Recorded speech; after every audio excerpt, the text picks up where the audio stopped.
Salut, le soleil et l'ouvrier de la grue. Là, je t'entends, tu vois. Tu te lèves. Est-ce que tu pètes un jour? Est-ce que ta santé mentale est en danger? Moi, ce que je perçois, c'est qu'il y a beaucoup de joueurs d'échecs qui font que des échecs, et je trouve ça dommage parce qu'ils s'enferment dans un milieu. Alors que personnellement, pour moi, tout est dans un équilibre, et faire que des échecs, c'est pas forcément bon. Donc moi, j'aime beaucoup faire du sport. Donc beaucoup de sport. J'ai un peu arrêté l'année dernière parce que les études, la fac de commerce, etc. Mais là, je m'y remets à fond. Tout ce qui est entrepreneuriat aussi, j'adore entreprendre. Donc ça reste du coup dans le milieu des échecs parce que c'est là où je suis bon en général. Et finalement, tout ce qui est photographie.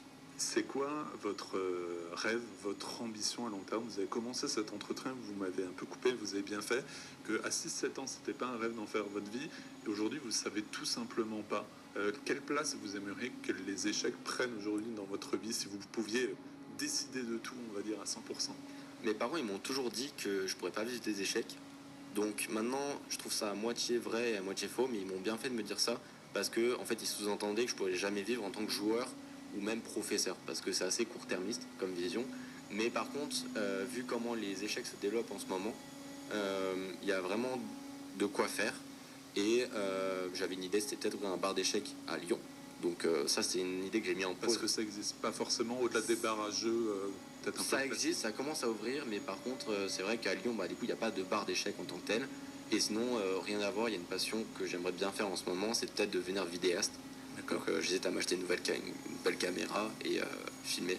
Et peut-être pour, au long terme, devenir influenceur, mais ça, on verra. C'est d'abord faire de la bonne vidéo et kiffer. Dans ce club du Lyon Olympique Échec où vous êtes depuis un peu plus de 3 ans, il y a une figure incontournable qui avait un petit mot pour vous. Je vous propose juste de l'écouter.